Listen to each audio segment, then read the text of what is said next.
Psicóloga Miriam, desde la psicología perinatal, ¿qué es la salud mental materna y por qué es importante diferenciar entre malestares esperables del puerperio y cuadros que requieren atención profesional? Bueno, buenos días con todos. Bueno, la psicología perinatal entiende la salud mental materna como el bienestar social, cultural, mental de una madre en su embarazo, en el parto, en el posparto y en los primeros años de crianza.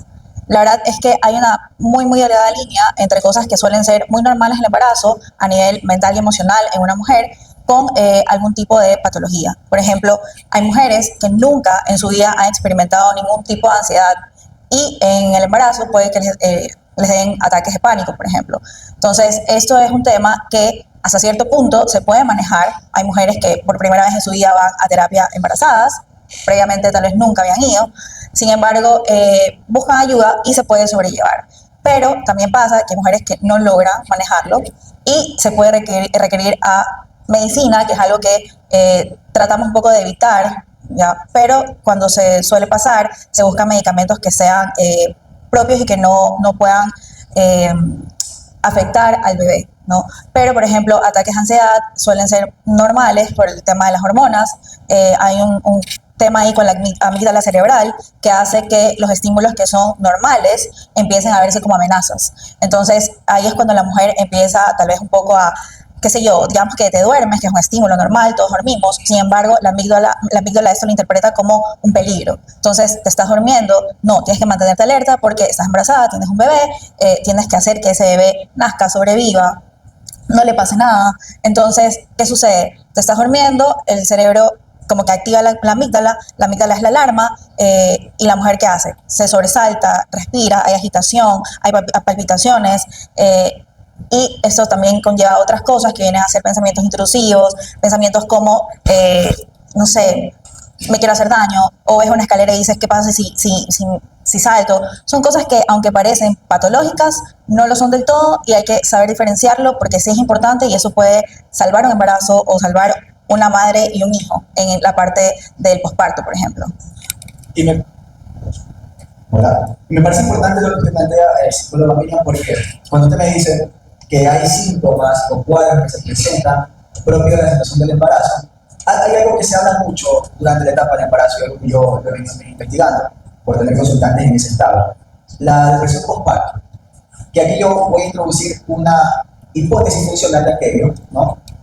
Cuando yo escucho depresión, la depresión postparto, usualmente se vincula el tema de la depresión directamente con el estado del embarazo, que si bien es cierto, hay ciertos embarazos hormonales que pueden generar esto, pero a veces también depende de los factores contextuales que está experimentando una mujer. Porque yo creo que cuando le decimos, no, es que está deprimida porque es postparto, estamos reduciendo todo al tema del embarazo y no de las condiciones que está viviendo justamente la mujer que está embarazada, como por ejemplo, a veces falta de apoyo de la pareja, que ya lo va a hablar el psicólogo Joao, las condiciones en las que se da ese embarazo, en lugares. Sabemos que, por ejemplo, en los centros de atención pública, el trato que se tiene para las mujeres embarazadas es bastante efectivo, y lo digo porque he hecho práctica en esos lugares.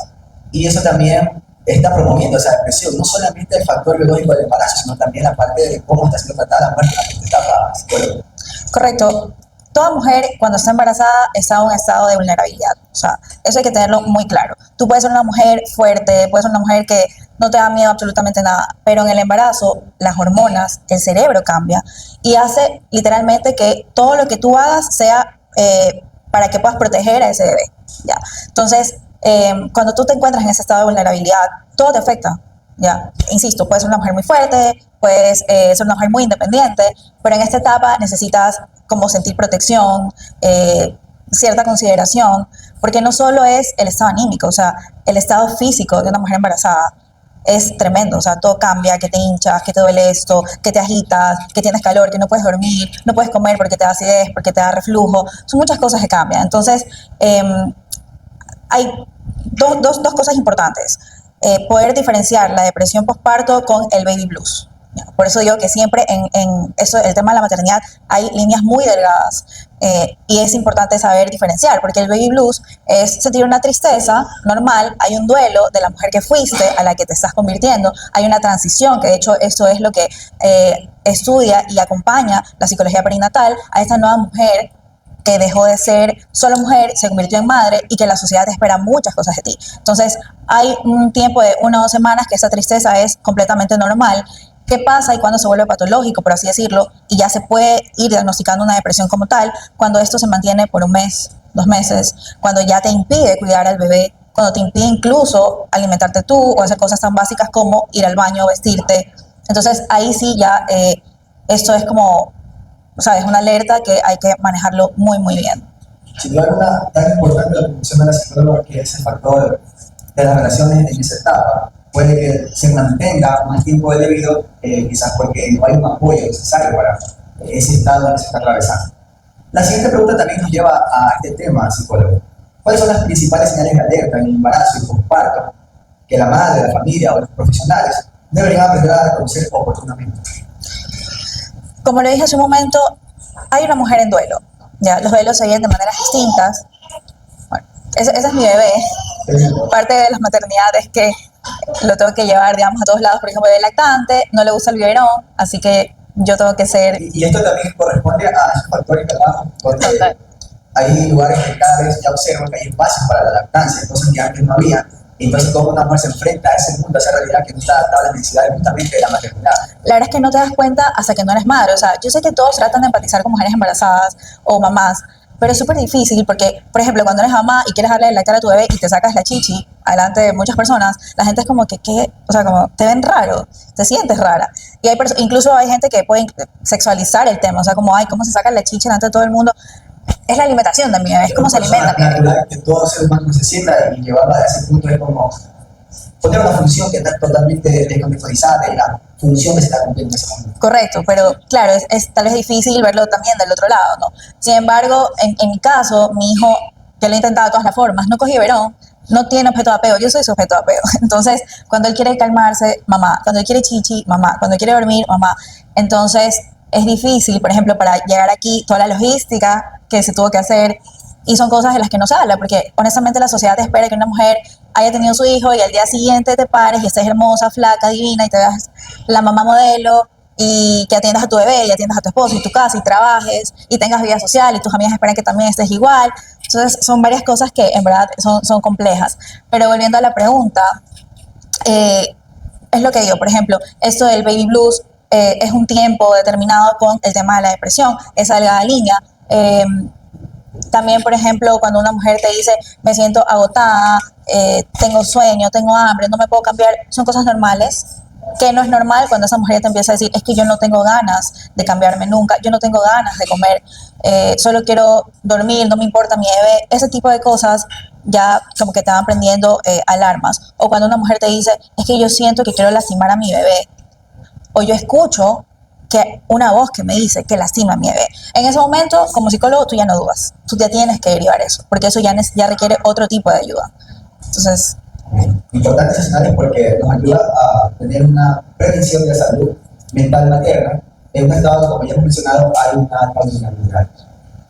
Psicóloga, hablando de esto también, yo creo que se propagan muchos mitos referentes a la maternidad y esos mitos son tan reforzados por la sociedad que lo termina reforzando la propia mujer en estado de embarazo y post-embarazo. Entonces, ¿qué mitos y ideas equivocadas sobre la maternidad y el posparto dificultan que muchas mujeres pidan ayuda, incluso cuando emocionalmente no se sienten bien?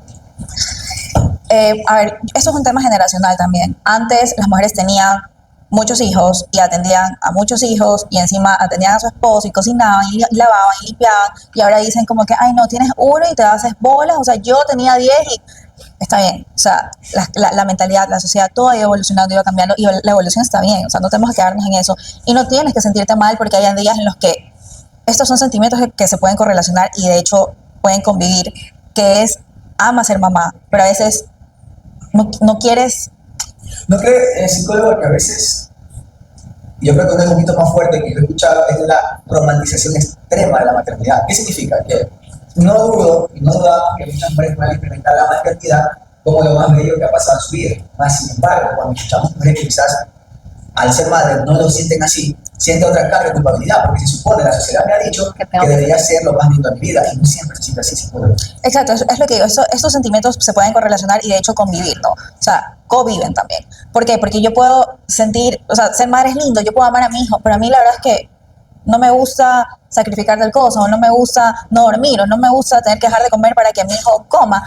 Y eso pues, o sea, está bien sentirlo. Y es probable que antes no es que no se sentía, sino es que no se verbalizaba. Porque la carga de sostener el hogar, la carga de la mujer de atender no solamente a los niños, sino también a su esposo, desviaba todo el foco de atención de su propio bienestar. Entonces, quizás se sentía mal, pero aprendió a no decirlo. Yo creo que hay espacios para entender eso, y saber que también está bien sentirse mal, aun cuando se supone que la maternidad debe ser algo bonito, lo es, pero no siempre se siente así. No, correcto. Aparte, Me gustaría sumar algo ahí, Julia. Yo la verdad no diría que no se sentía antes, porque si no hubiéramos tenido el boom del Prozac con las mujeres. Entonces, yo digo que sí se sentía, pues, solo que no se visualizaba, o al menos no lográbamos, o sea, paradójicamente las etiquetas tienen una función, ya, aunque no me guste tanto. El hecho de que en algún momento se haya aparecido la etiqueta de depresión postparto o depresión por la maternidad, como queramos llamarlo, hizo que se visualizara el problema. Pero es un problema que yo diría que estuvo desde siempre, solo que en su momento se canalizaba de manera diferente y de la misma manera se manifestaba de manera diferente. Ya, por ejemplo, por eso es que tenemos esto del boom de los antidepresivos, donde sus principales consumidores eran mujeres. Y ahí viene el punto, o sea, mujeres amas de casa. ¿Ya? ¿Y quiénes eran las amas de casa en el 90? ¿Verdad? Entonces, sí estaba, solo que no le habíamos puesto la etiqueta. ¿Ya? Y si nos vamos un poco más hasta antes, ¿quiénes eran las principales víctimas del histeria? A eso iba también. ¿Ya? ¿Quiénes eran? ¿Ya? ¿Y cómo se buscaba el tratamiento en ese momento? ¿Ya? Cosas que hoy en día, da la casualidad que justamente la investigación, la evidencia, nos permite decir, es esto. ¿Ya? Pero durante muchos años estuvo rodeado de mitos, tabúes, de supersticiones, y algo que tiene la psicología igual que cualquier otra ciencia, que también se ve influenciada por la política de la época. Entonces, paradójicamente, yo diría que siempre estuvo, solo que lo etiquetábamos de manera diferente dependiendo de la época. ¿Ya? Entonces, eso o sea, tiene que ver mucho también con eso que dijiste de ama de casa, con esto del rol, ¿no? Porque, claro, la mujer que es la que puede dar vida, se espera que dé vida y, obviamente, cuida a los hijos y tal, y el hombre que sea el proveedor. Ahora ha cambiado un poco y es como la mujer tiene al bebé, pero el hombre ahora también ayuda, aparte de que provee. O también, por ejemplo, si una mujer quiere ejercer, puede ser que la mujer se vaya a ejercer y el hombre de una u otra forma también la ayude. Los roles están cambiando, pero también es cierto que aunque ya se empezó a hablar del tema, aunque hay muchos cambios, hay cosas que se mantienen de una u otra manera. Hola, ¿se me escucha? Sí. Bueno, yo creo y añado algo. Bueno, de eso se trata el conversatorio, ¿no? Como dice Miriam, hay cosas que no han cambiado. Y específicamente, ¿qué es? Que la maternidad se sigue viendo como algo individual. El malestar materno se sigue viendo como algo individual. El sufrimiento materno o la salud mental materna se sigue viendo como algo individual, y ahí entro a decir lo que Julio mencionó. ¿Qué tan importante es el contexto? ¿Ya? ¿Por qué? Porque si bien es cierto, pongámonos a pensar, es una cadena. A ver, si yo no cuido, como se dice, no cuido a quien cuida, por consecuencia, esa infancia o ese niño, esas infancias, ¿cómo van a crecer? Y ahí es cuando nosotros también, y muchos de aquí probablemente no son, ¿quiénes son mamás? De la presente. Ok, para quienes no son mamás, es válido que escuchen esto, porque creemos, e incluso yo le decía a alguien de aquí del hospital, sería bueno que también estén hombres, porque no es solo para las mujeres. Esto es una conciencia social. Y la salud mental materna, algo que no ha cambiado, es que se sigue viendo como algo individual. Ya, cuando desde la psicología social es importante verlo como algo que, a ver, la madre no materna en el vacío, la madre materna dentro de un contexto laboral, qué tan en la parte laboral está teniendo en cuenta qué es el cuidado, qué es el tiempo que necesita la madre para el cuidado. La madre no materna en lo vacío, porque también está el contexto familiar, y ahí viene otra parte. Muchas veces se dice, es que tiene depresión postparto. Es ella la que tiene estos síntomas. A ver, pero ¿por qué no miro el entorno? Porque tiene que ser la madre la medicada, en lugar de sentarnos y decir, a ver, te derivo a terapia familiar. ¿Qué está pasando con tu esposo? No estás teniendo redes de apoyo.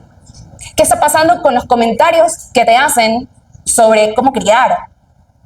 Entonces, algo que sí no ha cambiado es que muchas veces se sigue viendo la maternidad desde lo individual y no desde lo social, que nos atraviesa, quienes no tienen hijos. A ver, ¿qué pasa en las familias? Mejor dicho, ¿qué estamos viviendo nosotros actualmente? Violencia. No voy a ser reduccionista y voy a decir que por culpa de que no están tal vez las madres presentes tenemos esto. No, pero sí influye. Entonces, nos atraviesa a todos. Pueden estar sentados ustedes aquí, que no son madres, y dicen, bueno, este tema, o solo a las madres. No, no solo a las madres, no, nos compete a todos. Ya, entonces, la maternidad, repito, y quédense con eso, no materna en el vacío, materna en lo social. Importante lo que menciona la psicóloga María Cecilia, ¿no? Nos compete a todos, tanto hombres, porque somos los que acompañamos en ese proceso también a las parejas, donde tiene que haber una involucración al 100%.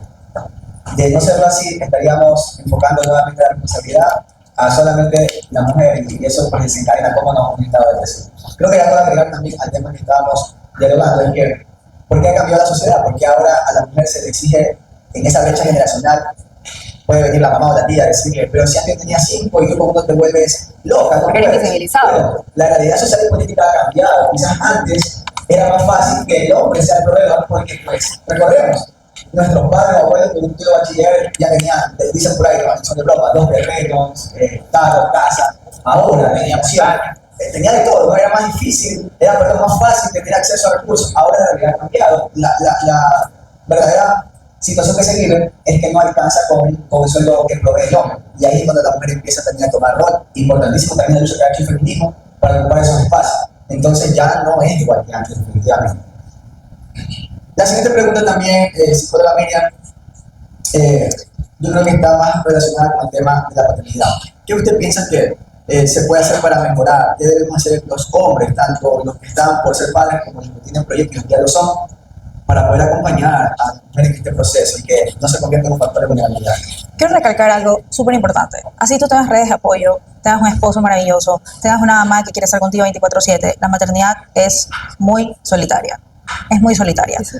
Tú eres la que pasa los cambios en tu cuerpo, tú eres la que, si das de lactar, estás con tu bebé y te tienes que levantar a darle de comer. Si tu bebé llora, a veces no se calma con nadie y es solo contigo, porque, por ejemplo, en mi caso, yo soy el objeto de apego de mi hijo. Entonces, la maternidad sí es sola. ¿Ya? Tú estás renunciando a muchas cosas, tú estás dejando al lado muchas cosas que tal vez tu pareja no. Y la verdad es que igual alguien necesita salir a trabajar. Puede que una mujer le da un tiempo, que si hablamos de eso también es todo un tema, porque el tiempo que te dan de licencia de maternidad es, la verdad, absurdo. Terrible, 15 días. Es decir, el hombre solamente necesita estar presente en la paternidad las primeras 2 semanas, resto ya que se vaya a trabajar. Cuando creo que es importante. Yo sé que usted tiene mucho que decir, psicóloga, y quiero escucharlo. E incluso, amarren, pero incluso si tenemos el discurso social que dice pero es que los padres deben implicarse, ¿no? Los padres deben de asumir su función, los padres no solo tienen que ser proveedores, pero analicemos algo, desde que son padres les dan 15 días. Nosotros habíamos escrito un artículo en el que poníamos que literalmente al padre se le ubica netamente como alguien que tiene que ir a inscribir al hijo, no sé, hacer tal vez alguna diligencia y basta. O sea, se pide que el padre cumpla con su función, pero desde las leyes, desde el macrosistema, no le dan ese lugar para poder realmente implicarse. Entonces, sí es algo bastante, este tema de la maternidad, se lo decía Miriam, está bastante invisibilizado, hay mucho por hacer, hay mucho por investigar, hay mucho por proponer. Ya había una asambleísta, ¿verdad?, que estaba diciendo, de apellido Cayo, de Babahoyo creo que era, que mencionaba esto que dice Miriam, del tiempo, ¿no?, de aumentar esa licencia, los días, e incluso también al padre, ¿ya? Porque justo en los 3 meses, en los 3 primeros meses, ¿qué pasa? Para poder hacer esto menos monótono, ¿qué pasa durante los 3 meses con el bebé y mamá? ¿Qué está pasando ahí? ¿Alcanzar? ¿Qué pasa en esos primeros 3 meses de vida del lactante? Bueno, desde que el bebé nace, hay todo un proceso de lactancia y lo más importante, el vínculo. Entonces, recién yo a través de la mirada, a través del contacto físico, a través de la demanda en cuanto a llanto, ¿verdad? Hay un otro que responde, en este caso mamá, papá, quien esté ahí. Vamos a hablar específicamente de la madre, donde se está formando un vínculo y a los 3 meses volver al trabajo, creo que es bastante, voy a usar la palabra, terrorífico, tanto para la madre como para ese bebé. Y una vez hablando con el psicólogo Julio me decía, yo le decía, no, pero es un derecho también de la madre. Y me dice, ¿sabe qué, Cecilia? El derecho es del niño. El derecho es del niño de tener a su madre. no tanto de la madre, digamos, sino del niño. Entonces sí es algo, y repito, que debemos hacer conciencia social. La verdad es, eso del tiempo es, sí, es cruel, porque se espera que la mujer deje a su bebé, un bebé de 3 meses, que es completamente, en serio, inofensivo. Y esto en el mejor de los casos, tienes redes de apoyo, ¿Qué pasa? puedes tener tu mamá, puedes tener nana, es el mejor de los casos. Pero cuando no, cuando eres migrante, ¿Qué pasa con las guarderías? No están preparadas tampoco. no, o sea, las guarderías, ni el espacio, ni las personas que están ahí. La verdad es que cuidar a un niño es, aparte que es una responsabilidad muy grande, es un arte. ¿Ya? No todas las personas en verdad nacen y tienen ese don, porque como poder entender lo que ese niño necesita, ese bebé necesita, que no solo es alimentación, no solo es que le cambies el pañal, sino la presencia, aprender a observar ese bebé, el sonido que hace, interpretar el sonido.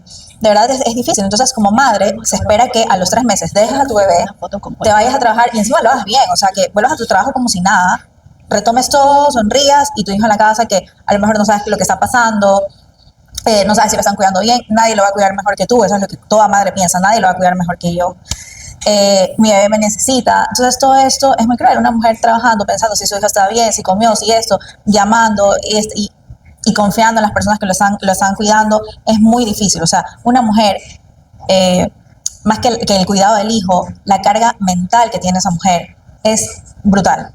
Es brutal y eso también crea un desgaste mental, emocional y físico. Porque claro, si tienes muchas cosas que pensar, a lo que tú quieres dormirte, quieres relajarte, tu cabeza está a mil.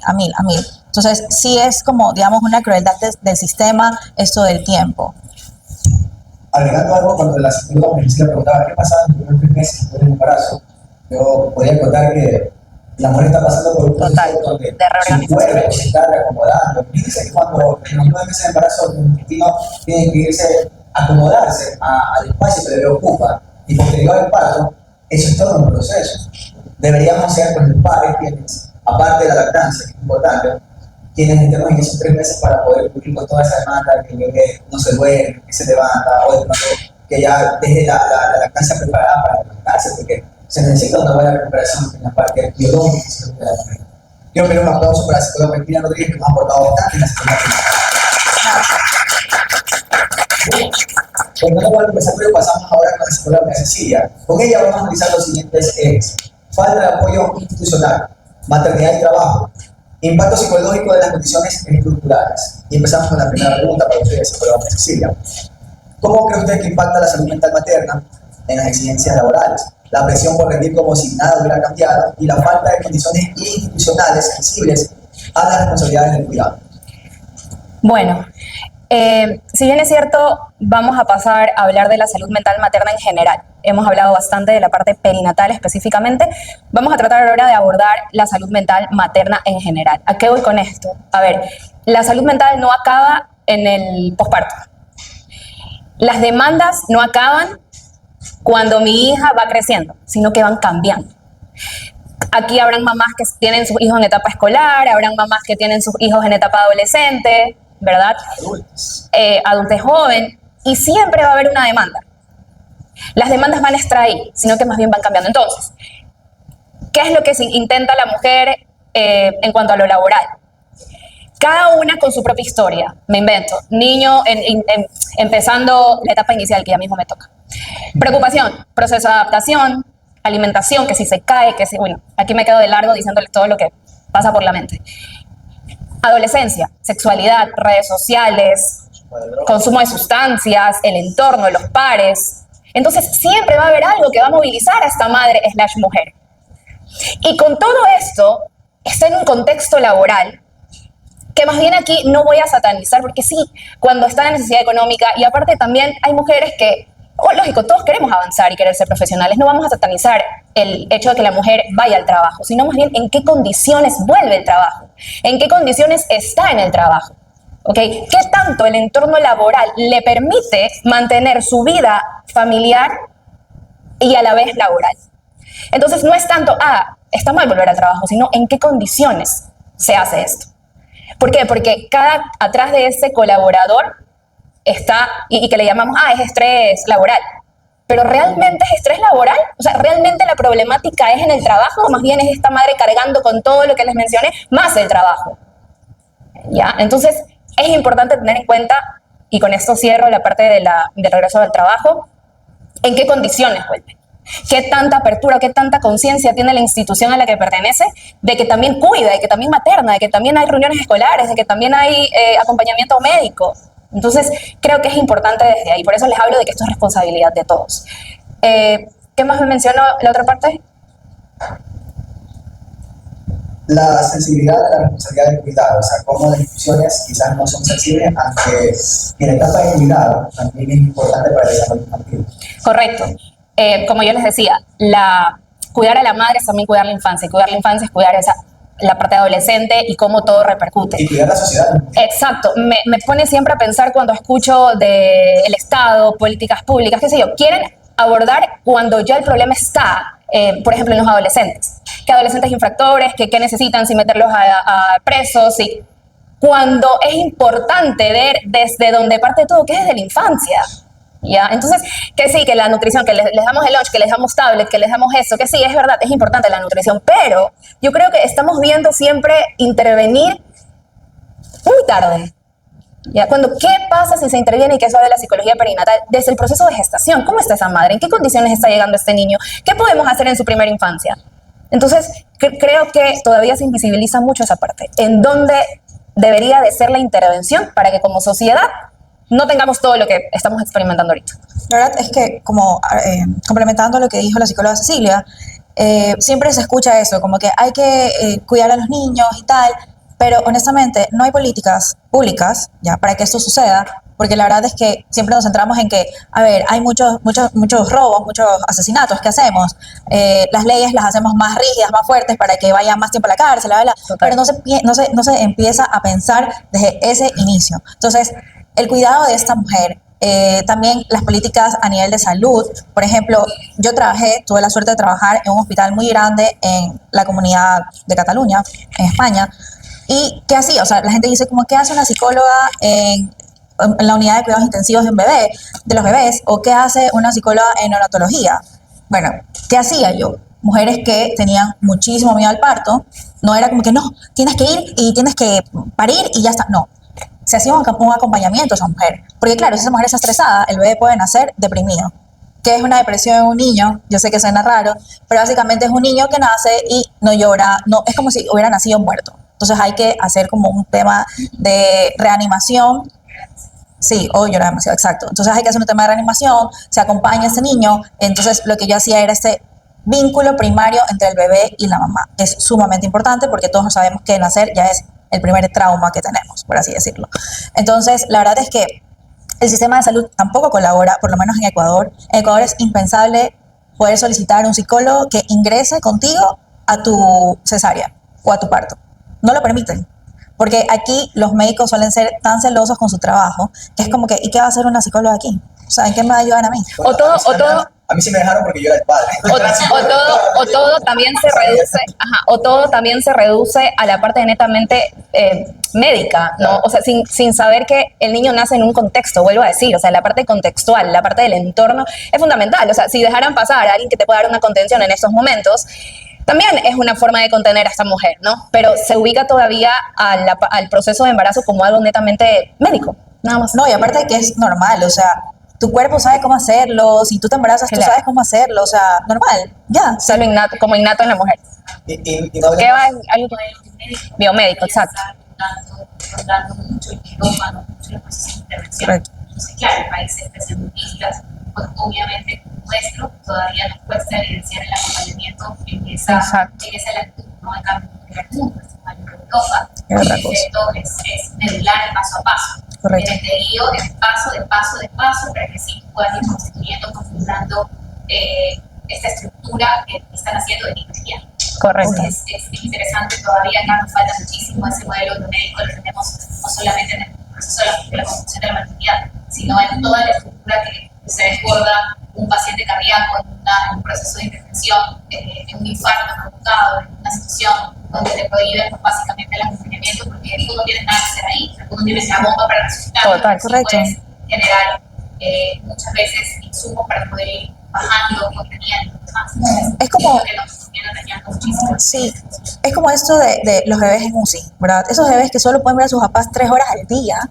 O sea, un bebé que no saben nada, lo tienen conectado, no les permiten que los toquen. Sin embargo, eso era algo que en Europa valoraban mucho de Latinoamérica. Decían que no sé si no has escuchado, que el tema del apego, sobre todo lo de madre canguro, es un término utilizado y aplicado en Colombia por primera vez, hace 20 años atrás. Entonces, los europeos lo que hicieron es este método canguro, lo adaptaron de Colombia, ¿ya? Entonces, ellos dicen como, para ellos es contradictorio pensar en que en América del Sur, en este continente en general, hayan muchos asesinatos, hayan muchos trastornos mentales, porque dicen como, bueno, si ustedes fueron pioneros en este tema del apego, ¿cómo es posible que, o sea, en qué momento o en qué punto hay este quiebre, ya, en la vinculación y en esto de los niños y la infancia y la niñez y las sociedades y tal? O sea, ¿en qué momento? Porque ellos lo pudieron adoptar muy bien y lo adaptaron muy bien, de hecho.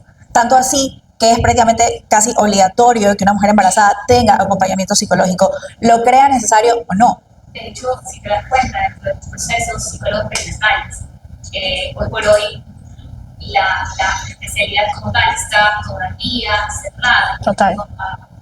Que hay como muchas interacciones que ya se pueden ir especializando, que es mayor, sí, la psicología perinatal como tal, que son esferas que hay que explotar, que nosotros como psicólogos, como profesionales, tenemos que ya empezar a ver el campo, porque se está visibilizando justamente el acompañamiento de ese bebé que está llorando pidiendo a su mamá. Sí. Ahora, si me disculpan un momento, voy a ver a mi hijo haciendo honor, perdón. Es justamente lo que acaba de suceder, o sea, Sí. es como el ejemplo de esa mamá que necesita estar con su hijo porque no solamente necesita ella necesita saber. Exacto. Y que tiene que haber un entorno que lo permita también, ¿no? Un contexto que lo permita esto. Justamente esto que estamos viendo ahorita. Es bueno que se ve qué pasa, por ejemplo, para decir, intentemos que sea así siempre. Yo creo que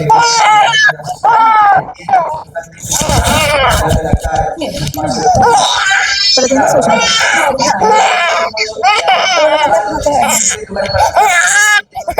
ayúdame.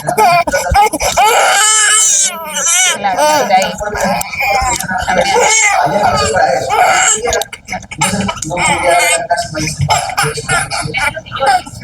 A ver. También.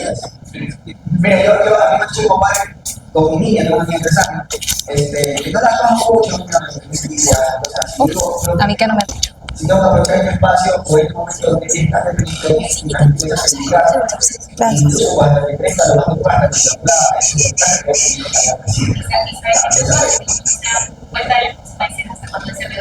Total. Y naturalmente se va sintiendo acogido, valorado. Es un bebé que sin duda alguna creció en esa presencia. Total. Se va construyendo desde ahí. Este contenido, el espacio donde muchas veces pueden haber formas. Total. Entonces eso es súper importante, cómo se siembra el crecimiento, cómo desde ahí también podemos empezar a validar solamente a ese más, no a ese aspecto. por supuesto, como decía la psicóloga Cecilia, ahí viene el enfoque preventivo más que hacer algo cuando las cosas pasan, sino desde el grupo, no empiezo. Claro, sí, ahí me gustaría sumar algo para que no solamente se quede como comentarios de profesionales que están hablando sobre el tema, sino también llevarnos a un poco en qué nos dice la evidencia científica. Ya, porque al final del día estamos hablando desde yo o desde nuestra propia experiencia, lo que hemos visto, pero también qué es lo que dice la ciencia después de haber estudiado varias cosas por todo este tipo de fenómenos.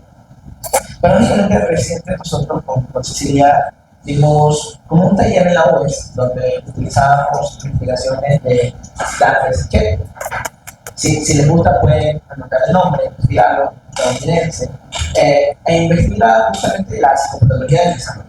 Caso Juan Hermoso. Lo van a Y enseñar. nosotros lo analizamos por un caso específico, pero no lo voy a meter en el caso.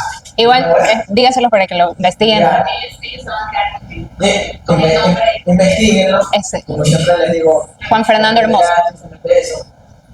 Esperemos también en algún momento hacer lo que hicimos allá, hacerlo acá, invitarlos a ustedes también para que lleven un poco ese contenido, pero algo interesante en los estudios, porque fueron estudios longitudinales, él investigó desde 1999 y publicó su primer artículo en el 2013, a finales, desde la cantidad de años que investigó, y la muestra poblacional fue de más de 2.025 familias que tenían un grupo de control y un grupo justamente de lo que quería investigar. En donde había madres y niños que habían pasado por situaciones de violencia, estaban en contextos de vulnerabilidad y otros que no de todo. Y se entró justamente en esta relación o en este vínculo como las experiencias de violencia temprana van moldeando la estructura, tanto biológica como psicológica, del niño. O sea, cómo esto social va interaccionando con el organismo. Y da como resultado a un psicópata, una persona con personalidad antisocial. Cómo se daba esta curva. Y lo más interesante fue que como propuesta de solución que también investigó, y en esta la publicó para el 2019, lo pueden investigar, son bastante recientes las investigaciones, que la terapia que más daba resultados a lo largo del tiempo era la terapia centrada en la relación. El vínculo, el trabajo Exacto. del vínculo. Pero él no lo ponía como el vínculo, o sea, no es la relación padre-hijo o madre-hijo. Cambiar esa relación, cambiar ciertas cosas del contexto, en cómo la madre se relacionaba, la salud de la madre. Entonces podría ser como una terapia sexual, si le podríamos poner el nombre a las teorías también. Correcto. Y justamente esta terapia relacional la que genera mayor cambio en una personalidad antisocial, porque justamente su foco de estudio es en la psicopatología. Entonces, como para sumar un poquito ahí, ¿qué nos dice la evidencia? El hecho de que, paradójicamente, cuidar a las madres, que son el primer vínculo de relación con el niño, termina también reduciendo el índice de psicópatas, de antisociales, de violencia, de contexto. Entonces, ahí les doy ese dato para si quieren investigar y puedan sumar a su experiencia. Qué lindo, tenemos invitado. Se sumó. Ok, continuando entonces, psicóloga reducida, vamos a la siguiente pregunta. ¿Hasta qué punto el malestar emocional de muchas madres no responde solo a factores individuales, sino también a la falta de apoyo estructural, institucional y social? Bueno, como lo mencioné desde un inicio, la psicología social ubica este sufrimiento o este malestar no desde lo individual, sino desde la importancia de un otro, del contexto, ¿verdad?, frente a este malestar. Aquí, en cambio, yo voy a mencionar la teoría de Bronfenbrenner, que él habla sobre los sistemas, ¿verdad? Vamos aquí a conectarlo. La importancia del microsistema, en este caso, ¿qué pasa dentro de la familia? ¿Verdad? Las redes de apoyo principales. Si hay validación, si hay acompañamiento, si hay sostén, probablemente el malestar disminuya. Pero si hay todo lo contrario, lógicamente el malestar aumenta. Mencionamos aquí el mesosistema, es decir, esta relación que hay entre trabajo, familia, sistemas de salud. Por ejemplo, ¿qué pasa si una madre, el hijo está enfermo, una madre quiere llevarlo al médico, pero en lo laboral no acceden, no dan el permiso? ¿Y qué pasa si quiere llevar al médico, pero el colegio en el que está el niño también pone X traba por cuestión de horario? ¿Y qué pasa si cuando quiere ir al médico el sistema de salud no está apto o no lo atienden como debería? Genera más carga. O no tengo los recursos, exacto, para poder llevarlo. Entonces, si nos damos cuenta, el malestar, que viene la pregunta, va más allá de lo individual de la mujer. Aunque, tal cual lo dijo Miriam, lógicamente hay muchos, bueno, al inicio, ¿no?, desde lo perinatal, muchos cambios y todo, pero hablemos de forma general. No es únicamente individual, ¿no? Y lo macro, bueno, el exosistema se nos está olvidando, algo que se va ya mucho más allá de las manos de las madres, es decir, las licencias, lo que dicen las políticas públicas, lo establecido, que incluso las empresas también muchas veces no pueden tal vez acompañar de una forma más adecuada porque también el sistema no se lo permite. Y vamos a lo macro, que es lo cultural, ¿ya? Cómo la cultura ubica a la madre, cómo la cultura ubica el cuidado. Ya se está llevando la atención, perdón. Ya siendo protagonista. Entonces, respondiendo a la pregunta, va desde lo macro. O sea, creo que el contexto influye muchísimo y no es algo individual.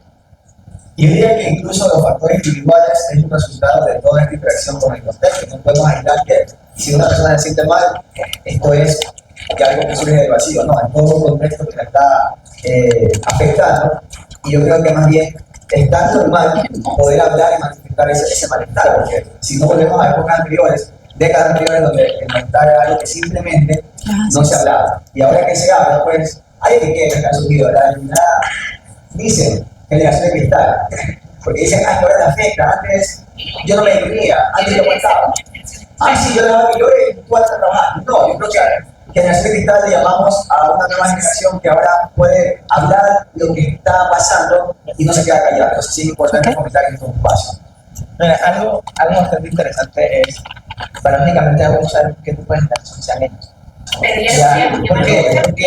yo lo voy a tomar los amigos socialmente dicen eso. Ah, claro. Entonces empezamos Claro, cómo lo ubicarían desde ahorita. en ese momento De cómo lo miran, cómo lo- probablemente él pertenece porque la mamá atendió rápidamente a su llanto. Te das Claro. cuenta que el desarrollo de la amígdala que están todavía primitivas, que necesita que alguien lo contenga en el momento de llanto. Justamente a eso iba. Es, aún no podemos ver cuáles van a ser los resultados de la estructura del individuo cuando tiene este tipo de cuidados. Porque paradójicamente la generación de cristal de hoy en día es esa generación que transicionó o que está transicionando y que no podríamos decir que son los resultados de todos los avances que hemos tenido, sino es esa transición, o sea, esa, si lo queremos llamar tal vez a un término investigativo, como que esa prueba piloto, de vamos viendo cuáles son los cambios que se van dando a medida que va la generación, cuáles pueden ser los resultados en la población. Pero en esta nueva generación, donde los cambios son mucho más evidentes, donde los padres están más implicados, tienen más herramientas, porque son las cosas positivas que hay hoy en día, realmente no sabemos cómo va a ser el resultado. Estamos contemplándolo o intentando predecir en base a lo que ya sabemos. Pero como tal, no tenemos una de estas de dónde poder decir lo hicimos bien o no. Y paradójicamente eso es lo de como padres da más miedo. O sea, porque no sabemos cómo va a terminar la historia. Yo creo que, Dar lo mejor. claro, yo creo que va por ahí. O sea, lo que uno quiere como mamá es hacer una buena persona y una persona feliz. O sea, si tú me preguntas qué quiero yo quiero que mi hijo y mi hija, que yo tengo una hija mayor, sean felices, ¿ya? Y sean buenas personas y les vaya bien. Pero la verdad es que durante muchos años se hizo exactamente lo mismo y ya hemos visto los resultados de eso. Y ahora estamos, digamos, haciendo cosas diferentes que eventualmente sabremos también los resultados. Pero como digo, creo que lo importante y lo que buscamos toda mamá es que nuestros hijos estén bien, que sean felices y que el mundo en general sea amable con ellos, que esto es algo que bueno, también es muy importante. O sea, esto de decir, por ejemplo, tú haces buenas personas, pero afuera hay buenas personas para tu hijo también. O sea, es como que te empiezas a cuestionar ese tipo de cosas también. Pero, por ejemplo, esa respuesta rápida, me meto al llanto, que antes decían, déjalo llorar para que los pulmones se le desarrollen, ¿no? Es terrible porque realmente si nosotros tenemos algo bueno como generación es que tenemos mucha información y la tenemos al alcance de nuestro celular, así de fácil. Y la verdad es que, por ejemplo, dejar llorar a un niño, ¿qué hace? Le eleva el cortisol, automáticamente adrenalina, automáticamente la noradrenalina también. O sea, hay muchas cosas que no son buenas. O sea, al final del día no son buenas. Y ahí viene esto de las teorías del apego, que también son sumamente nuevas y son importantes, pero viene esto del apego seguro, el apego evitativo, el apego inseguro, que es real. Y luego ese tipo de apego que tú tienes con tu hijo va a buscar en sus parejas. Entonces, digamos que se vuelve como un círculo ahí que es bastante interesante, pero la verdad es que eso de atender al llanto o estar para tu hijo o empezar a decir como que a los niños sí puedes llorar, que antes era, no, los hombres no lloran, los niños no tienen que llorar. Y es mentira, o sea, hacer personas... Ya se enojó. Él protesta, él protesta. Carla, ayúdenme. Pero bueno, básicamente sí, o sea, este tema de Vale, que lo cojo. ¿Te vas a ir con Carla un ratito? Yo sí puedo hablar del presente, de lo que pasó, quizás mañana no sé, tendrá 5 años. Claro. Y se reveló. Y se reveló. Cógele la botellita porque estamos hablando con eso. Claro. No hubo magia, no Otra esencia, contención. Hubo un niño que se conectó con su mamá, que al estar tocaba su pecho, o sea, hubo una conexión directa vincular, o sea, ahí no fue algo que sucedió por ojos, sí sucedió por un tiempo. Total. No es lo mismo que lo coja cualquier persona a La mamá. que tiene apego con su bebé, y eso pasa. Entonces, mañana veremos los resultados, pero el hoy, Se evidenció. como es la investigación, dentro de la investigación estuvo ahí está el resultado. Claro, por ejemplo, digamos de aquí a 5 años. Hace ya 5 años, mi hija mayor, exactamente lo mismo, acudir al llanto, mucha presencia. Y mi hija, hasta el día de hoy, soy su lugar seguro. ya, que eso es una de las cosas que yo siempre quise.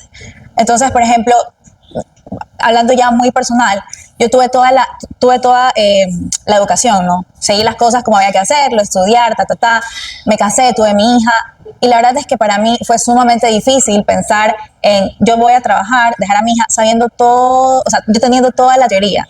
Ya, era un poco absurdo de mi parte. Entonces yo, digamos que renuncié a esta vida profesional por ser mamá, que en verdad, yo digo, es que este es mi ejemplo. O sea, al final del día lo que estoy haciendo es, este es como mi resultado, ¿ya? Y es difícil, o sea, es difícil, como hemos estado hablando, las sociedades nos piden muchas cosas, nos exigen muchas cosas, pero para mí, ¿qué es lo importante? Que mis hijos mañana me vean y yo eventualmente voy a seguir ejerciendo, voy a hacer las cosas que me gusten, porque claro, también quiero que ellos digan, qué chévere, mi mamá hace cosas que le gusten. Hoy día, por ejemplo, a mi hija mayor le dije, hoy la mamá va a hacer algo que le encanta y va a hablar de cosas divertidas que le gustan mucho, la mamá estudió esto, porque claro, para ella yo soy mamá. Yo soy su mamá, la que está ahí con ella, la que la lleva a sus cosas y tal. Pero más allá de eso hay otra cosa. Pero claro, los niños chiquitos no lo entienden. No es como, sí, mi mamá sabe trabajar, sí, está haciendo lo que le gusta. Para ellos es como, yo quiero estar con mamá. Y la verdad es que esto es súper importante porque una de las cosas también que se trabajaba en el tema de UCI allá, y no solo allá, de hecho hubo un gobierno, ya, donde estaban estos hospitales públicos muy repotencializados y estaban nuevos y tal. Sí se dio la oportunidad de la psicología perinatal de ingresar a estos ambientes de salud netamente para médicos, pero una de las cosas que se trabajaba en aquella época, me acuerdo tanto, era con bebés que habían nacido de padres consumidores, ¿ya? Que eso es un trabajo muy fuerte y es un trabajo muy interesante, porque no se sabe, poco se habla que hay niños que nacen con síndrome de abstinencia y hay niños que se mueren por ese síndrome de abstinencia. Poco se habla que dicen, no, pero esa mujer que consume estando embarazada, ¿qué le pasa? Poco se habla de que se recomienda no quitar lo que esa mujer está consumiendo en el embarazo, porque eso puede afectar al bebé, incluso esa mujer podría morirse por el estado de vulnerabilidad que está. Estos temas especializados para sus productos de un abuso sexual. Total, todo lo que conlleva eso. De hecho, nosotros, me acuerdo tanto que tenemos un caso en el hospital del Guasmo, en aquella época, de una niña que había nacido de una violación de un padre a su hija. Evidentemente, esa madre no quería a la bebé. Nunca me voy a olvidar de esa bebé, me acuerdo hasta el nombre, que se llamaba Christy. La bebé falleció, porque nosotros, ¿qué hacíamos en UCI con esa bebé? Porque la bebé nació con hidrocefalia. La mamá la dejó abandonada, no la quiso. La familia no la quiso, la dejaron abandonada y yo, ¿qué hacía con ella? Hacía pedo. Me acuerdo tanto que me sacaba la luza, me la metía aquí porque era una bebé diminuta, obviamente tenía hidrocefalia, su cabeza muy grande. Me acuerdo que me la ponía aquí y la hablaba todo el tiempo. O sea, ahora que soy madre, para mí es duro, mucho más duro que en esa época hablar de ella. Pero la verdad es que hablarle a esa bebita era como, digamos, alargarle un poco su vida para ver si hubiera tenido tal vez la oportunidad de poder crecer y de poder tener otra vida. La verdad no se dio. La bebé, yo me fui del hospital, justo me fui a estudiar psicología perinatal y luego me enteré que ella había fallecido. Y Christy es una de las víctimas de una estadística que no se habla porque la verdad es más fácil no hablar de esos temas que incomodan. Bueno, muy interesante este conversatorio que bastante, pero estamos hablando como un nivelismo que mencionó María Cecilia, y todo depende del contexto en que se encuentra toda esta situación. Una de las cosas que falta por nuestro país es las leyes, la constitución, arreglar todo en esta situación para que haya realmente un consenso y que pueda una madre. Estamos hablando, por ejemplo, específicamente nos hemos concentrado en una cierta situación de madres que pueden tener ese tratamiento porque se lo permite su situación económica. Pero hablemos de las mujeres súper trabajadoras, del área donde una mujer tiene que salir temprano a trabajar, no tiene con quién dejar a sus hijos, no tiene los recursos, que ya está la abuelita, que ya ha sentido, o por último lo deja solo. Quizás un poco de falta de conocimiento de esta persona que no tuvo, digamos, la oportunidad de saber lo que nosotros estamos conociendo y que ya hemos aprendido hace mucho tiempo, que tuvimos por la bendición de Dios muchas situaciones que conocemos. Pero hay madres que hoy, por eso tenemos los resultados que tenemos, con estas situaciones de estos niños abandonados, de niños ya conocidos por un camino tan equivocado como lo estamos viviendo actualmente en la sociedad. ¿Por qué? Porque justamente es una madre que no tuvo el debido conocimiento ni tampoco tuvo dentro de ese contexto la oportunidad de que alguien la ayudara, de que hubieran leyes que la protegieran para poder tener un permiso para poder tal vez tratar a su hijo o un apoyo familiar. Todo ese proceso, ¿verdad? Tanto de una red de apoyo familiar como también de parte de la sociedad y de parte en sí del Estado. Es importante conocer para de ahí pues tener hijos sanos, que tengan esa seguridad y esa confianza que puedan aportar un más positivo a la sociedad. Correcto. Por eso es que yo justo mencioné lo que dice Lupita, totalmente cierto. Siempre yo digo la palabra privilegio. Algunos tenemos el privilegio de quedarnos y no debería de ser un privilegio, debería de ser un derecho del niño.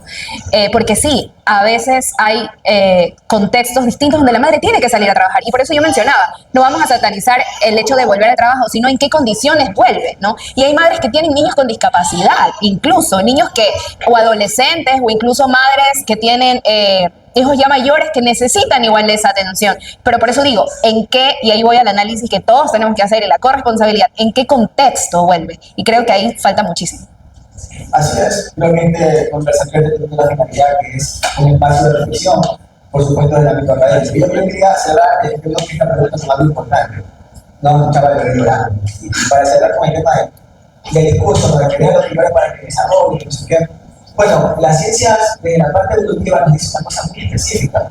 El ser humano es la única especie que cuando nace está totalmente vulnerable. Si ustedes pueden observar en videos de documentales, investigar, cuando nace la cría de un caballo o cualquier otra especie, algunos días se para, pueden caminar y correr por sí mismo. ¿Verdad? El ser humano no es así, necesita 5 años de cuidado total, tanto de madre como padre, para que logre esa protección. Es como que la biología ha hecho que los 9 meses de embarazo no es suficiente del desarrollo de un ser humano. Entonces, hay una parte embrionaria donde se desarrolla biológicamente y hay otra parte que ya viene del contexto.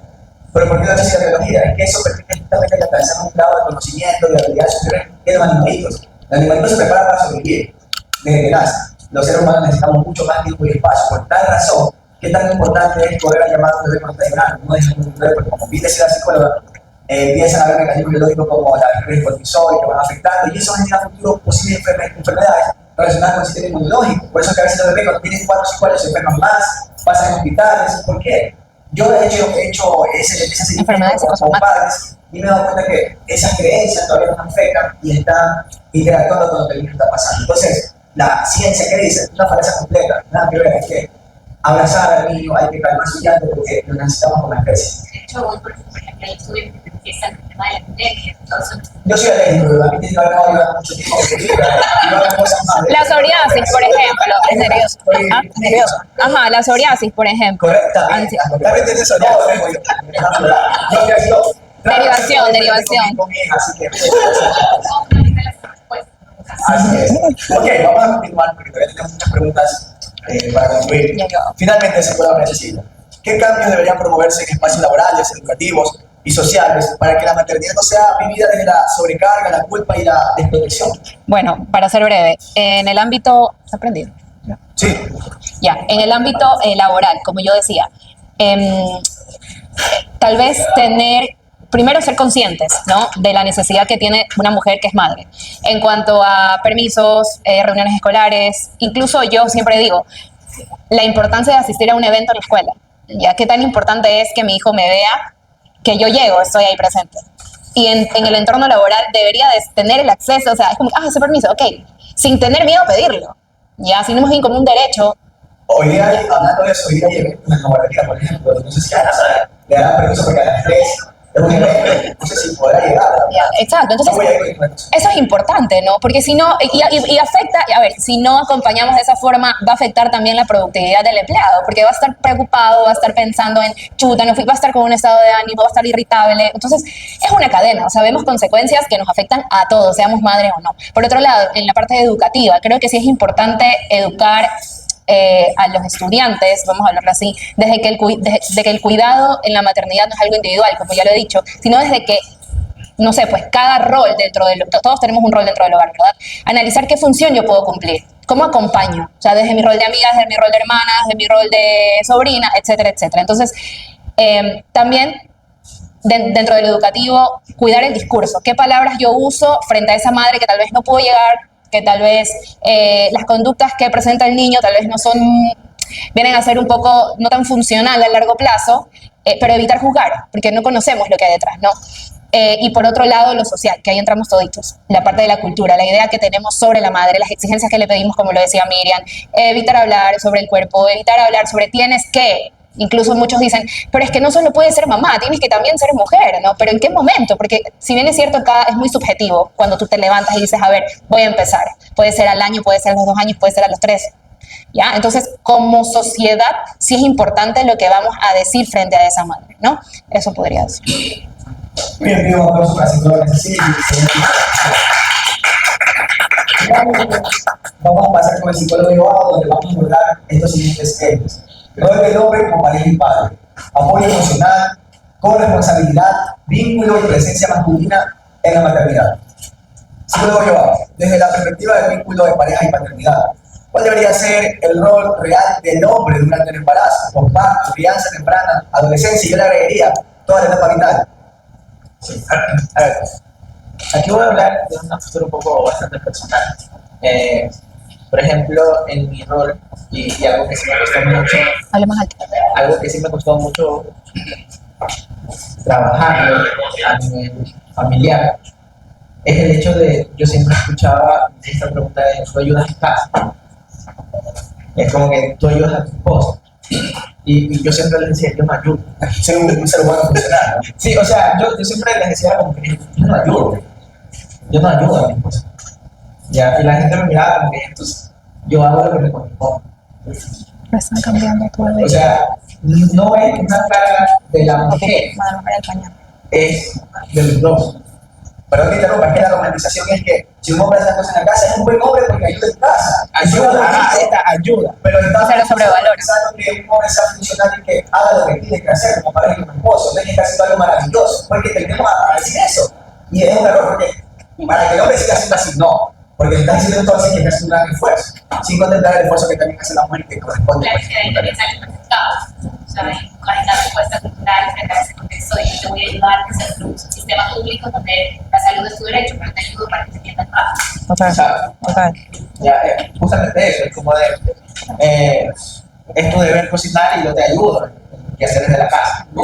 Ya, entonces, justamente desde ahí comenzó mi trabajo como papá, como pareja, eliminar esa bendita palabra, esa de gracias por ayudar. Que a mí también me estresa porque dicen ayuda. O tú ayudas, o tú la Yo creo que pregunta de Tiene que ver cómo han tú hablado. participas, o sea que Yo te ayudo en todo lo que tú me digas. no, o sea, hablando, cada uno en un contexto diferente, y eso también es importante aclarar, porque al final del día hay padres que su correspondencia o las cosas que le corresponden hacer no permiten hacer lo que hacer en la casa, porque al final de cuentas trabajan 18 horas, pero es justamente eso, es hacer lo que corresponde. Entonces, justamente hacia allá voy a este enfoque, o al menos como yo veo y trato de enseñar a las personas. No es ayudar, es hacer lo que me corresponde desde el contexto en donde estoy, desde las situaciones que vivo. Y paradójicamente también me ha costado desmontar ese discurso de mi pareja. Ya, porque incluso a veces las cosas que a mí me toca hacer, ellos me dicen que yo te ayudo, yo les digo, no, hay que hacer lo que toca. Incluso sí me viene también desde la parte afectiva, porque se suele alegar que la parte más afectiva con los niños viene desde la parte femenina, ¿no? De la madre, cuando como padres también podemos ser afectivos, porque corresponde a ambos padres esa responsabilidad también. Correcto, o sea, el vínculo, hay muchas cosas o actos puntuales que le corresponden 100% a la hermana. Como por ejemplo, yo a veces lo veo con mi esposa, yo le digo, de las pocas cosas que yo no puedo hacer es darle diciendo a mi hijo. Ya, eso es algo exclusivo de ella. Pero al menos trato de estar implicado en la mayoría de las actividades que hacemos. Entonces, por ejemplo, yo me levanto y le preparo la noche y dejo hecho el desayuno y el almuerzo en casa. Esto en realidad lo comparto muy pocas veces, Son afortunados. O es algo que le corresponde, no. Y ellos es psicólogo, yo lo hago porque la ayudo en la casa. Se va a morir nada. ¿Cómo se le ocurre? No, la mamá, ¿qué le pasa? ¿Qué le pasa? Ella en la cabeza pasa mal. Tengo sueño. Ya, sí me explico hacia llevar la responsabilidad, o sea, es el centro que nos corresponde. Al final del día, tal cual como lo decía la psicóloga, ¿Tiene sueño? al final del día tenemos que buscar un Sí, pero sí ves, vínculo. está. Ya tiene este vínculo con esta persona. Está intenta que la machudo, como mamá es. Solo quiere dormir conmigo. es imposible. Comienza mamá, se vuelve la cama, te patea, comienza a soplar y va a buscar a su mamá. Entonces, al final del día, esa corresponsabilidad lo que nos corresponde hacer en parte de lo que tenemos en este contexto que vivimos en nuestra vida que queremos hacer. Muy bien. Aquí venía un profesor que hablaba de construcción. El gusto es El costo. El costo. O sea, es estoico, es algo que por general tiene reglas que se entienden. Claro. Eso de mejor no lo hablo mucho porque se escucharon voces cuando ves cocinando. Claro. Entonces, por eso mejor no lo hablo. Ese costo es una factura Claro. bastante Hay que hacer alta. hombre. Sería el padre que hablemos del costo de ser hombre de la materia. Anotado. Yo diría que cuando más de una mujer que también tiene que tener espacio donde ha sido vulnerada. También hay las dos partes. Estoy de acuerdo, yo no, pero me parece, es una cuestión personal, me parece que la mujer tiene incluso más difícil. Y Claro. claro, pero Voy a entrar por el aire. quizás en redes sociales el hombre se sienta, ante lo que vamos a hablar, ¿no?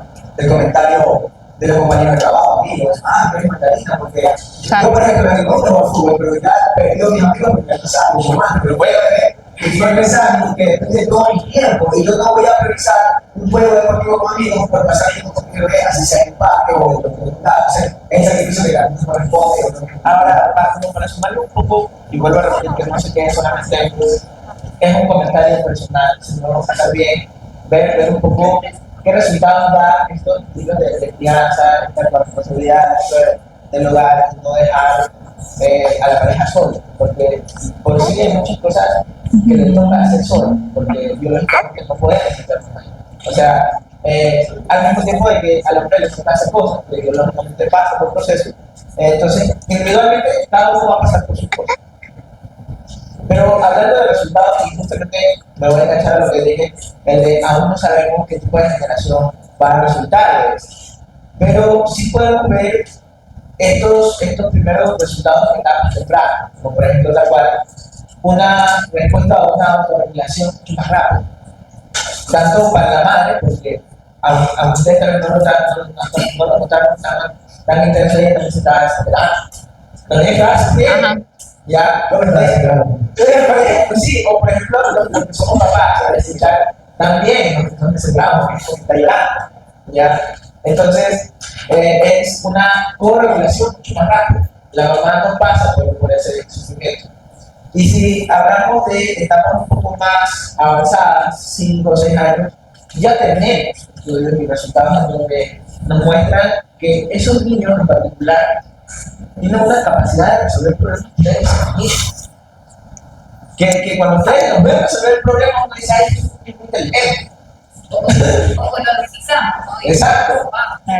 Ya. O, por ejemplo, podemos ver, si nos vamos un poco más a lo que podemos consumir en redes sociales.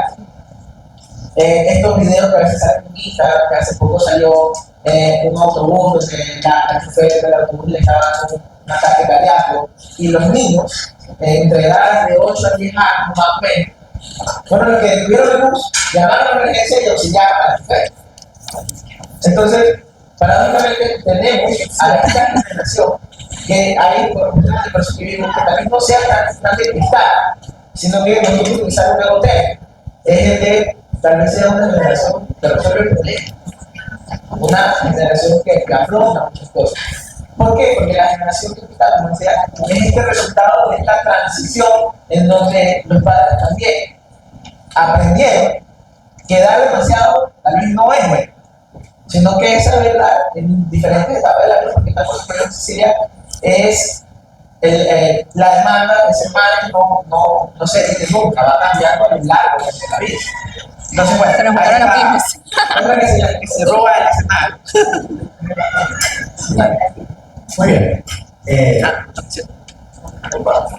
Finalmente, la última pregunta es solo para ser breve, para ir poco a poco espacio, que queda un espacio de unas 2 preguntas que se puedan. Finalmente, ¿cómo usted cree que sería la salud mental de una madre que se siente acompañado sola y con su pareja? ¿Y qué actitudes concretas del padre pueden convertirse en factores de protección o de apoyo? Ya. Como lo decía, creo que ya esa pregunta la respondí en todo lo que dije hace un momento. Sí, justamente la corresponsabilidad tiene como resultado del disminuir problemas de salud mental que hoy en día están en ambos, como ansiedad, depresión y en la madre. Y paradójicamente también sirve como un factor de protección hacia el padre y hacia la madre, porque todos los valores se van reconstruyendo en esto. Entonces, ¿qué conductas? La corresponsabilidad. Todo lo que implica el de no estoy ayudando, sino que estoy haciendo la parte que me corresponde más al contexto que vive. ¿Qué cosas pondrían de riesgo? El hecho de seguir fomentando el discurso de ayuda. Es que hay cosas que solo hacen las mujeres, solo hacen los hombres. Yo diría que lo que más pone en riesgo es justamente seguir manteniendo estos discursos, porque estos discursos son conductas. O sea, cuando escuchamos esto, sabemos que las personas actúan. ¿Ya? Yo diría que eso. Bien, las narrativas cambian definitivamente con son estructurales. Quiero pedir también finalmente un aplauso para el psicólogo ya Estamos a punto de cerrar el espacio y quisiera terminar con 2 preguntas, por favor, que quieran hacer para cualquiera de los panelistas. O comentarios. Es importante su participación. ¿Alguien que tenga una pregunta o comentario también? Que la que se pregunten. Qué linda. Bella.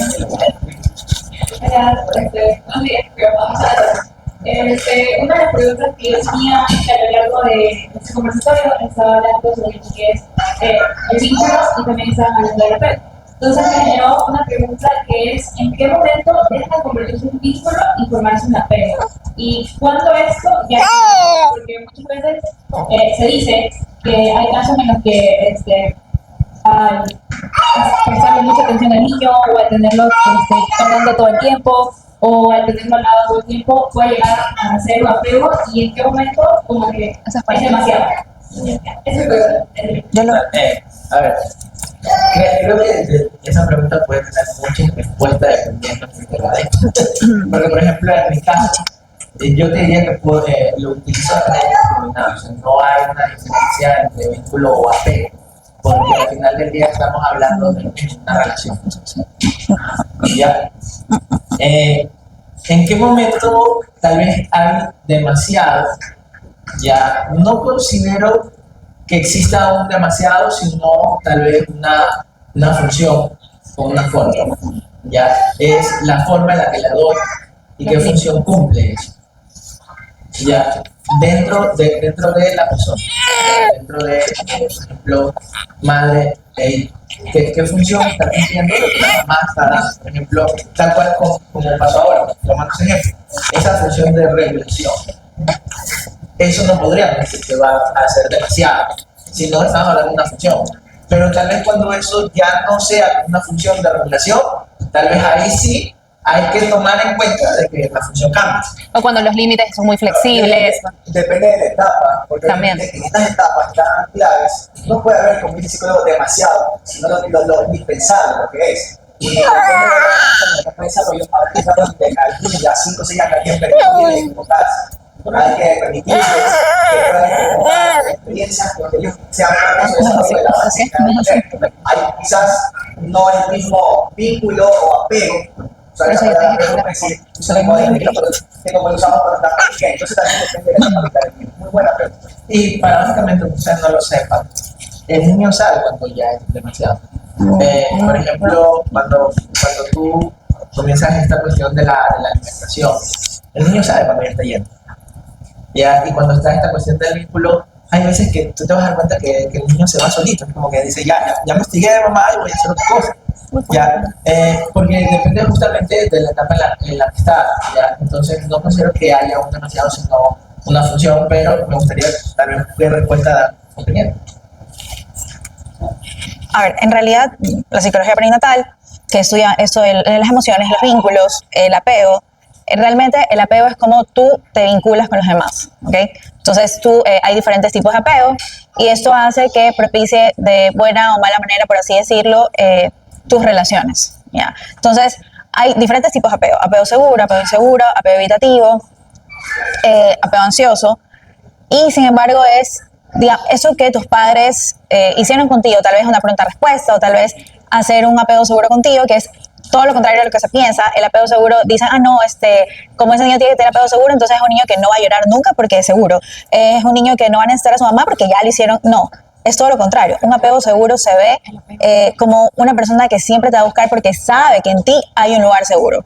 ¿Ya? El apego seguro es la mejor manera de vincularse. Luego existen otros tipos de apego. Por eso cuando yo escucho que hay padres que dicen, es que yo no paso tanto con mi hijo, pero igual mi hijo me adora porque me busca. Sí, ese no es el problema. Todo hijo va a querer a sus papás. Incluso a veces dicen como que, ¿cómo esa niña puede querer a su papá que la dejó abandonada? Ella igual va a querer que ese papá la quiera. ¿Ya? No va por ahí la cosa. Va más bien cómo esa niña, cómo esa persona, qué tipo de apego tiene, y que eso va a propiciar el tipo de relación que tú busques en los demás y el tipo de relación que tú tengas a nivel de amistad o a nivel amoroso, de relación sentimental. Entonces son dos cosas que sí son diferentes, pero digamos que igual coexisten. Sí, tenemos una pregunta, ¿verdad?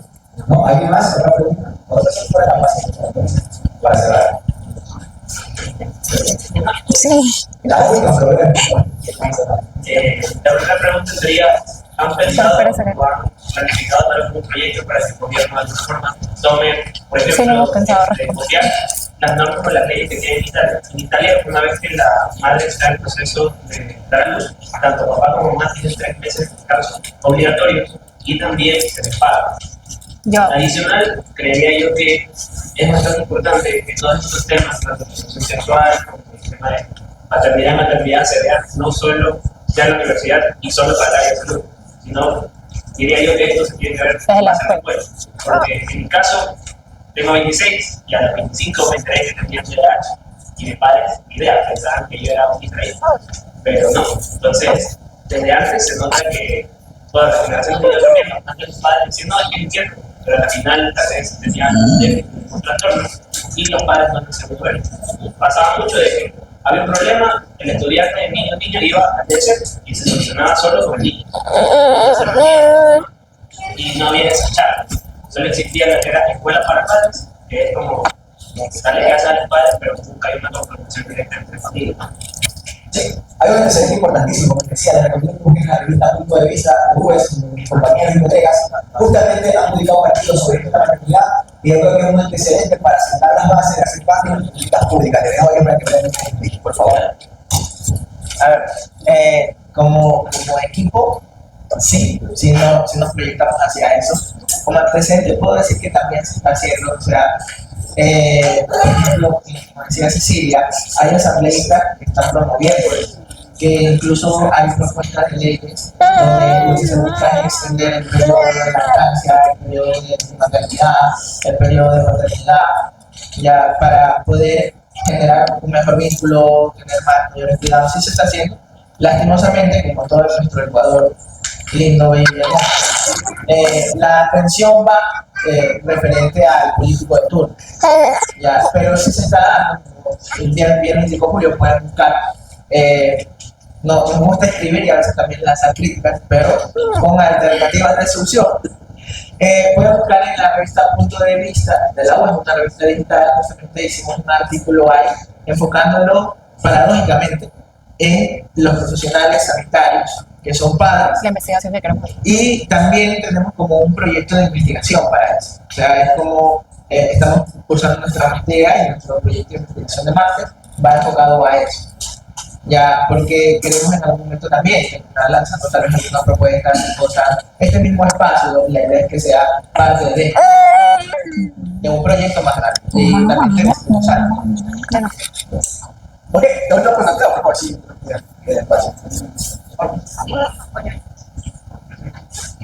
Bueno, yo quiero agradecer este espacio, en nombre de la muy gracias por la invitación.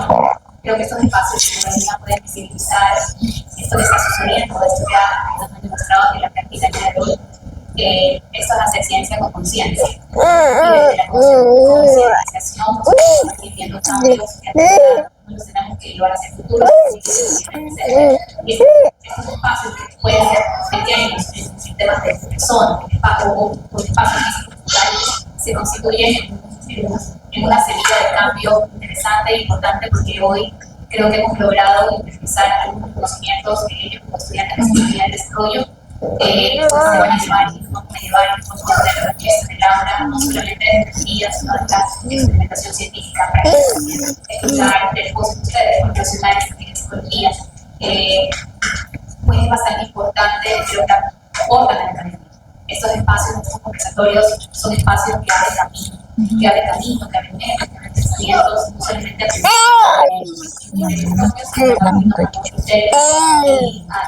una perspectiva diferente que no solamente nos va a encaminar a esta formación profesional, sino a esta formación de vida, de ser humano como tal. Así que este tema, la verdad es que vino bastante bien, justo estamos empezando, estamos hablando de derechos humanos. Entonces, justo hoy estábamos hablando de estas esferas lógicas, cognitivas, sociales que pasan por el desarrollo de los humanos. Así que creo que es una reflexión práctica, académica, científica, hay muchísimo virtual y que a mí, el profesional, todavía sigue alimentando muchos conocimientos. Y agradecer el espacio. Esperamos seguir fortaleciendo esta alianza con la técnica para continuar este espacio, porque no ustedes también son parte de nuestra academia. Así que encantado. Gracias a Carolina, de la escuela, de su universidad, por quien viene a la puerta para tenerlos como profesionales de ustedes. Esto no solamente para psicólogos. Totalmente. Esto de aquí debe ser abierto a todos, a todas, y creo que desde ahí también hacemos eso. Gracias. Muchas gracias. Muchas gracias por una pequeña recomendación muy breve. Y lo siguiente, hablando de nuestros temas. Es muy No tenemos un cambio de generación, sino también se da una generación de cambio. Porque ahí es una también más significativa de la sociedad. También tenemos discursos sobre la sociedad. Muchísimas gracias.